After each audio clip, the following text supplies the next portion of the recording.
Thank you kay Dante. Saka ni pangutang o duro-duran. Bala ka mo dyan. Hello mga kagala. May isang batugan na naman at saksakan ng gwapo ngayong araw. Ako pala si El Galaero, ang vlogger at tiktoker ng Kaluya Antique. Mapapasabi ka na lang na, ang cute ko pala. Tara na! Hello mga chong at chang, pinasok na natin ang pagiging vlogger. Pero galit na ako kasi wala talaga may nag-like and share sa aking video. Aroy kaya bilang isang vlogger, kailangan maging mabait, mapagmahal, at may respeto sa kapwa-tao. O siya mga chong at chang, napapalayo na tayo sa ating video. Nagdrama na naman ako. Ito tayo ngayon, mamamalingke para sa ating outing. Thank you kay Dante. Kabay pang marami pang aming mautang dito sa bahay. Ay, sa bahay. Sa tindahan mo. Shout out kay Dante. Diyan ka na yung pangutang o duro-duran. Bala ka mo dyan. Ubus sa tindahan. Salamat kay Dante. O diba nakapag hold up na naman tayo at pagdating ko sa bahay, ito nagluluto na sila, busy sila sa buhay nila at ako naman ito taga video lang. Ay aroy, at ipapakita ko lang kung anong handa namin mamaya. Aroy, puro lang naman yan inutangan mga chong at chang, busog sa inutangan.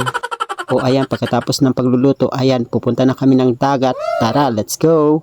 Kaya minsan lang naman ito sa buhay, kaya ibanding na natin yung family natin. Sobrang ganda ng dagat, grabe, nakaka-fresh. Parang ako, fresh na fresh. O ayan yung anda namin, o diba? Ay siya, maglaway-laway kayo. Ay kung kanina nagpunta kayo dito, di nabusog kayo. Hindi nga naubos yan, pinakain namin sa mga aso.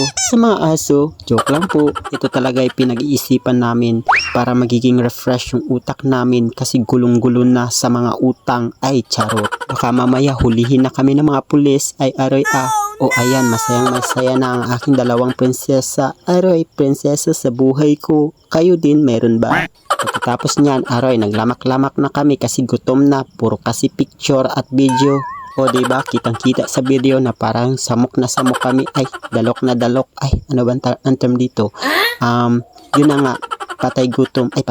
Gutom na. At ayun na nga, nabusog kami at itong aming batuta, aroy, naglaro talaga sa buhangin. Alam nyo pa kung anong kinagawa niya? Aroy, nag-ikot lang dito sa buhangin. Gusto niya nga kainin yung buhangin, hindi naman pagkain. Aroy, At kakarating lang tong babae na to. Ito yung mayaman dito sa Sabang. Yung batuta namin, naglaro talaga.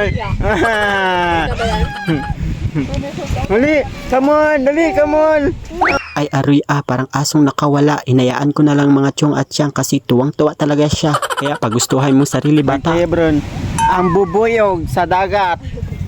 Gakamang. Gakamang ang bubuyog. Pagkatapos niyan, aroy, busog na ang mga people. Parang ahas na hindi makaalis.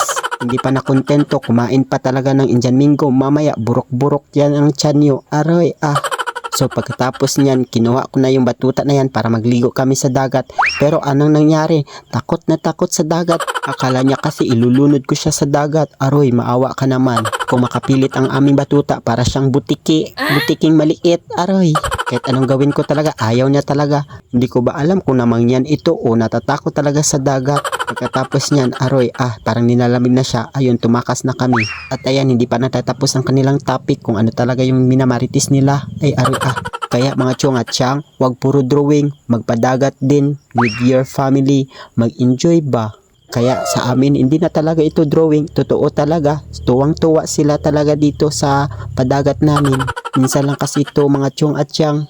Dahil maganda ang panahon, ayun, nagmikos-mikos na kami para magpadagat. Kaya mga chong at chang, hanggang dito na lang yung vlog ko. Thank you for watching. Just follow my TikTok, Instagram, and my YouTube syempre. At pa-like and share na rin mga kagala.